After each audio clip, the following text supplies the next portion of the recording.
Uma saudação a todos!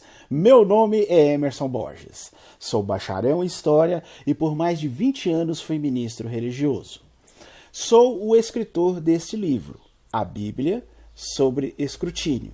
E também sou o criador desse canal no YouTube, como do site, do Instagram e da página no Facebook Deuses e Homens.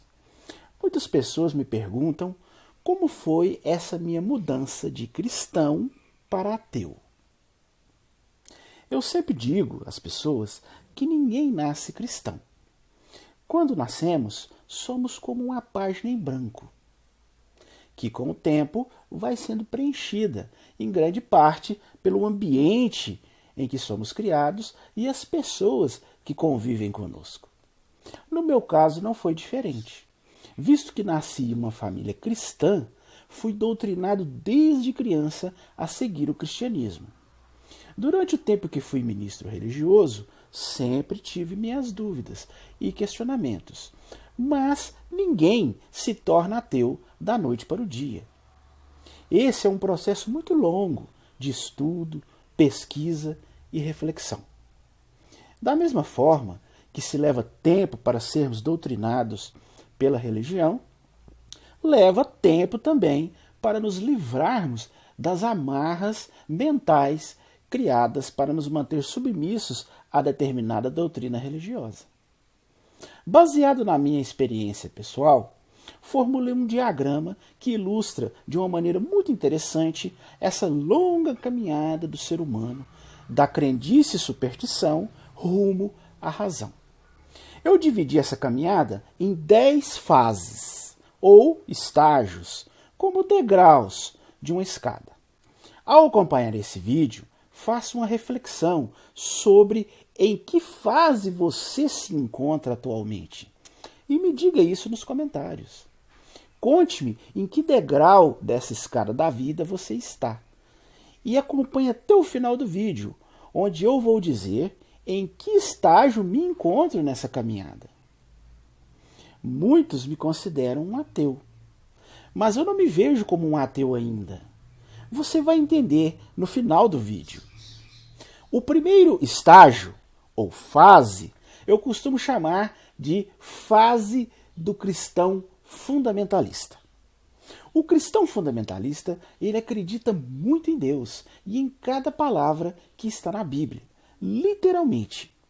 Para o cristão fundamentalista, os padres ou pastores, dependendo da religião que ele vai, eles sabem realmente o que estão dizendo.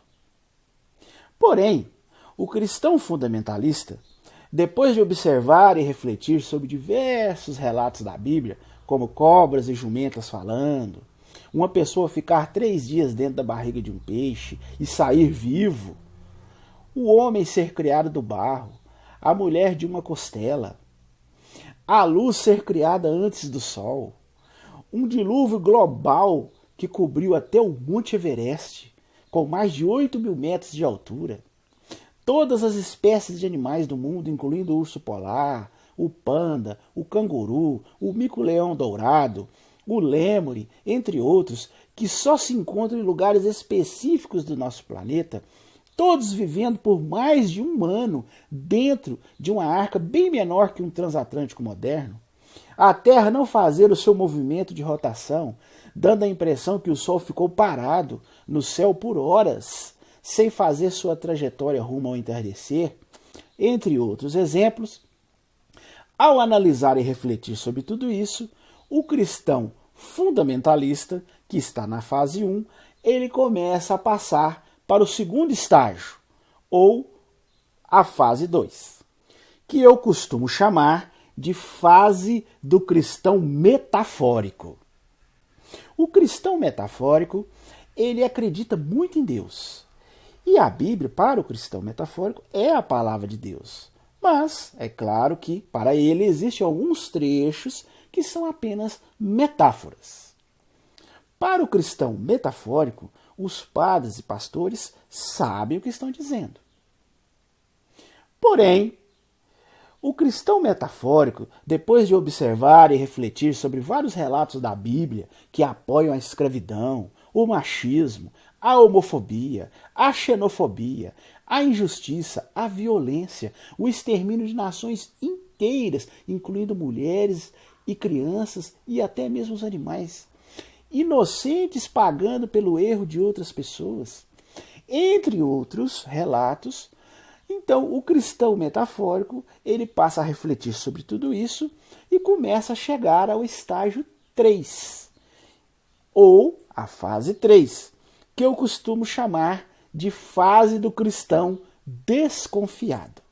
O cristão desconfiado, ele acredita muito em Deus, mas para ele, nem tudo que está na Bíblia é 100% confiável. Para o cristão desconfiado, os padres e pastores nem sempre sabem o que estão dizendo.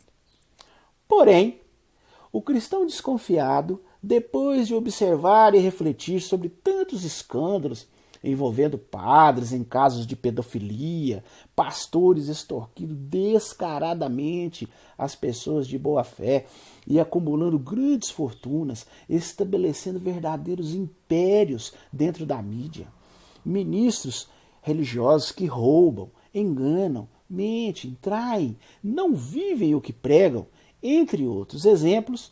Então o cristão desconfiado, depois de analisar e refletir sobre tudo isso, ele começa a chegar ao estágio 4. O estágio que eu costumo chamar, ou fase 4, que eu costumo chamar de a fase do cristão self-service. O cristão self-service, ele acredita muito em Deus.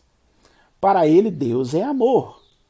Mas para o cristão self-service, o Antigo Testamento tem algumas partes meio bárbaras.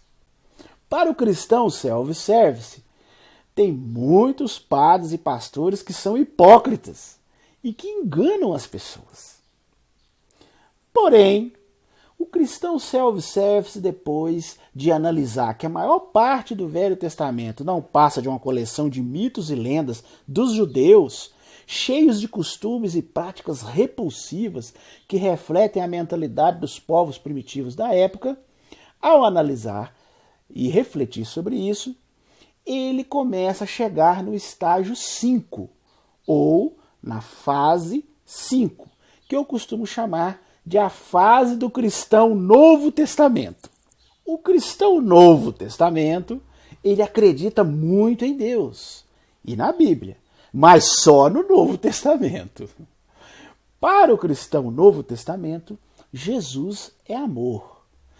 E o Antigo Testamento é besteira. E para o cristão Novo Testamento, foi Deus quem nos criou. Porém, o cristão Novo Testamento, depois de observar na Bíblia Jesus usando diversas técnicas de intimidação, ameaçando seus ouvintes com uma destruição horrível se não seguirem seus ensinos, em alguns momentos pregando o amor, enquanto em outros pregando o terror, como em relatos como de Mateus 25:41, onde ele faz a famosa parábola das ovelhas e dos cabritos, e no final ele diz que os que estão à esquerda dele, ele diz assim: afastai-vos de mim, vós os que tendes sido amaldiçoados, para o fogo eterno, preparado para o diabo e seus anjos. Depois de observar textos tais como de Mateus 18:8, aonde Jesus diz: se pois a tua mão ou o teu pé te faz tropeçar, corta e lança para longe de ti. É melhor para ti entrares na vida aleijado ou coxo do que seres lançado com as duas mãos ou os dois pés no fogo eterno. Ou, depois de analisar o texto de Mateus 11:30, aonde Jesus diz: quem não é comigo é contra mim.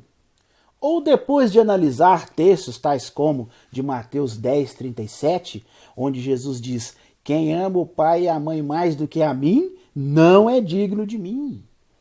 Ou depois de analisar o texto de Mateus 10:34, onde Jesus diz: não penseis que vim trazer paz à terra.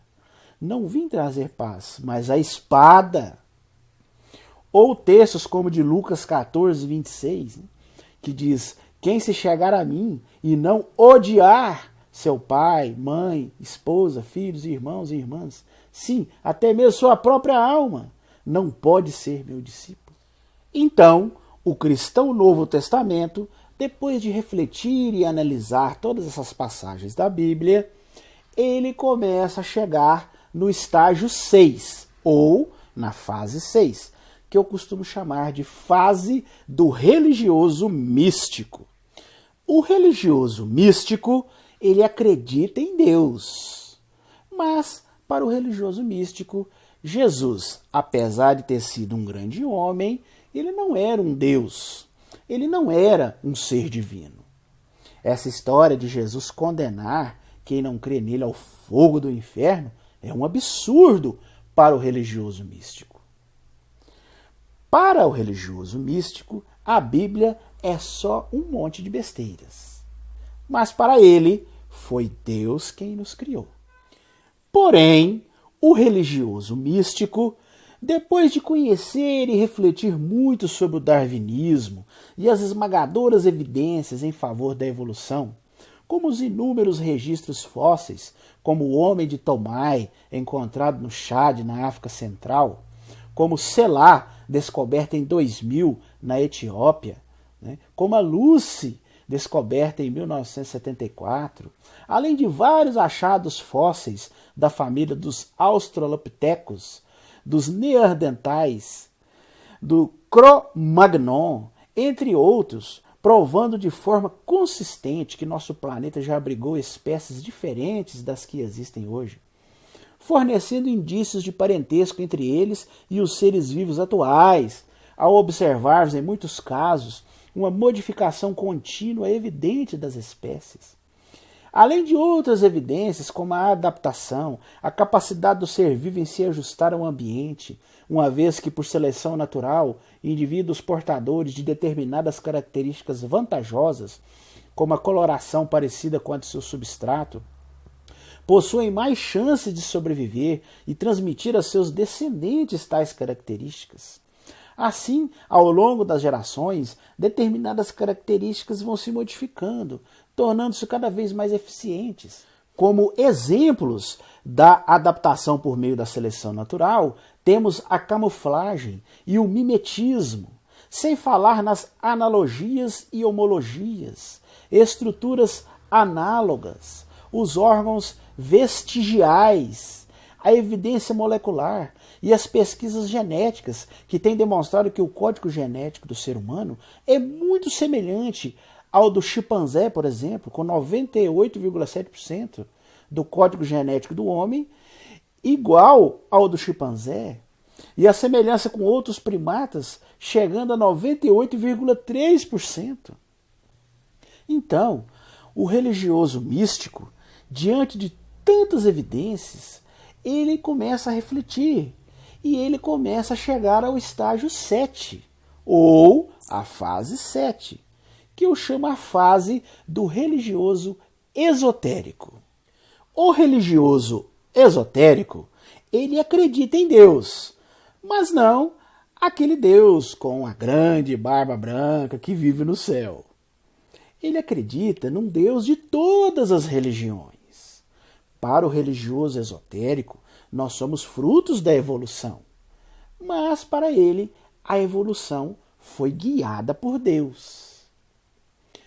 Porém, o religioso esotérico, depois de estudar e refletir sobre as descobertas cosmológicas, como o Big Bang, a física quântica, o bóson de Higgs, os buracos negros, a teoria das cordas, a teoria dos multiuniversos, e chegar à óbvia conclusão de que a velha frase clássica dos que creem em Deus, de que nada surge do nada, os levam à regressão infinita, pois este raciocínio nos leva à inevitável pergunta: de onde surgiu Deus? E visto que nenhum crente consegue responder essa pergunta, eles resolveram determinar em suas mentes que esse suposto Deus nunca teve princípio, nunca terá fim, está além das leis da física, é atemporal, está além da nossa compreensão. Quando, na realidade, tal raciocínio é uma desonestidade intelectual. porque eles simplesmente inventaram um ser para preencher uma lacuna que eles não conseguem explicar.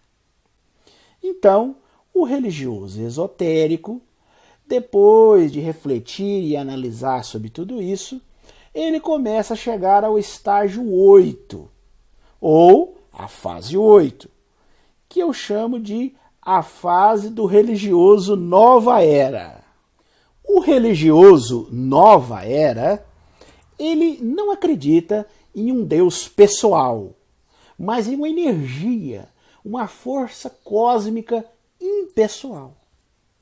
Para o religioso nova era, nós somos frutos da evolução.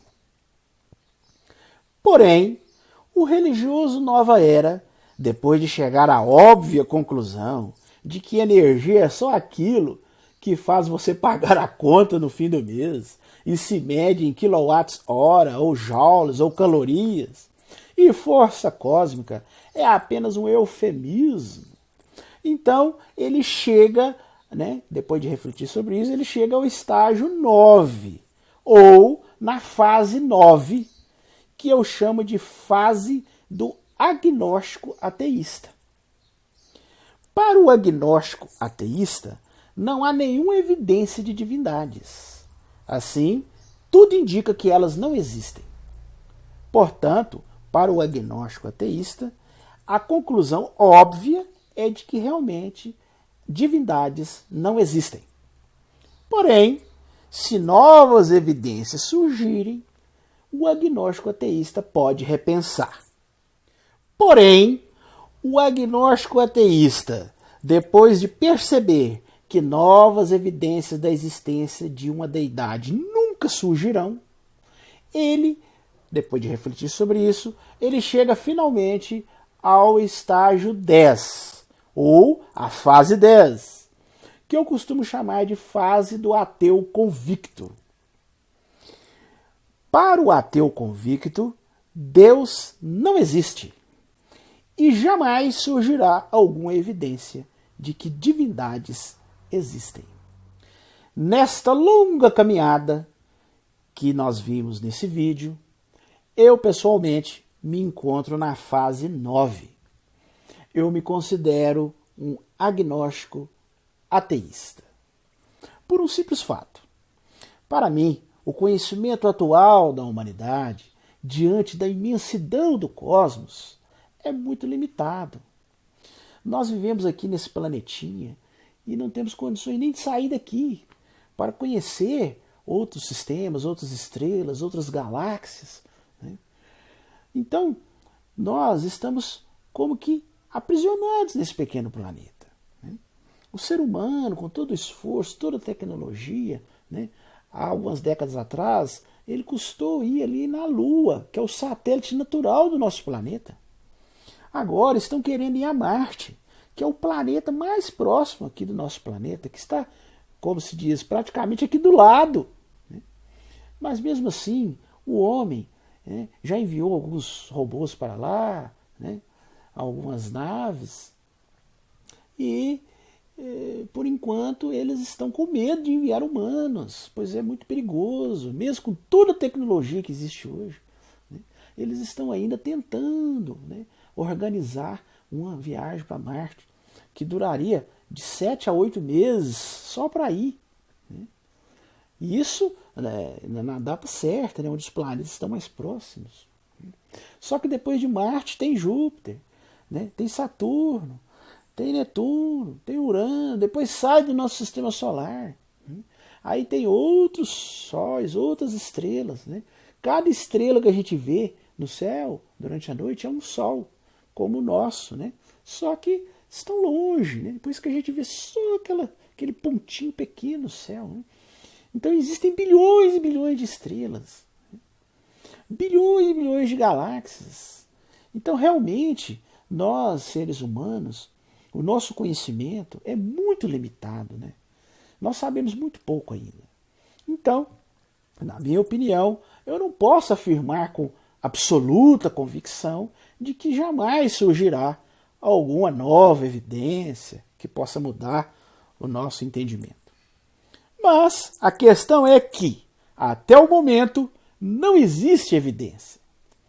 E sem evidência, sem crença. Simples assim.